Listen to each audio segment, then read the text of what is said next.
عمر رحت لعائشة اطق عليها الباب فاذا بها تبكي رضي الله عنها. يقول الصحابة والله انا رأينا عائشة تبكي على عمر اكثر مما كانت تبكي على ابي بكر. ولما سئلت لماذا بكيت على عمر اكثر من ابو بكر، قالت لان موت عمر باب يكسر على الفتنة على امة محمد، رحم الله عمر فقد كان بابا وسدا ذريعا لهذه الامة من كل الفتن. قال لها عبد الله يا ام المؤمنين يا عائشة ان ابي عمر يسلم عليك ويستأذنك ان يدفن مع صاحبيه ان اذنت له. قالت والله ما تمنيت هذا المكان الا لي، ولكني حينما سمعت بطعن عمر اردت ان اهبه له. قل لعمر وافقت عائشة لعل الله ان يجمعك مع صاحبيك. ودخل عبد الله على عمر فقال ابشر يا ابي ان عائشة تنازلت ووافقت بذلك المكان وان يكون لك. قال يا عبد الله اذا مات ابوك فضعه على السرير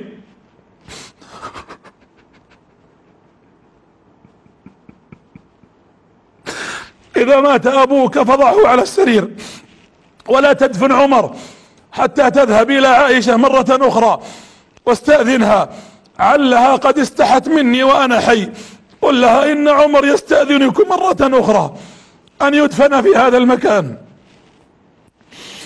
يقول عبد الله فلما مات ابي ذهبت الى عائشة فقلت لها يا ام المؤمنين ان عمر يستأذنك ان يدفن. قالت قلت لك وقد اذنت له. تقول عائشة رضي الله عنها فلما دفن عمر في ذلك المكان، وهذه رسالة للبنات واخواتي والنساء، تقول والله كنت اخلع ثوبي يعني البس ملابسي في حجرتي حتى مات رسول الله، فلما دفن رسول الله قلت انما هو زوجي. تقول فلما دفن ابو بكر فكنت اخلع ملابسي والبس فاقول انما هو ابي وزوجي. فتقول فلما دفن عمر والله ما خلعت ملابسي ولا لبست في تلك الحجرة، فقلت رجل غريب بيننا.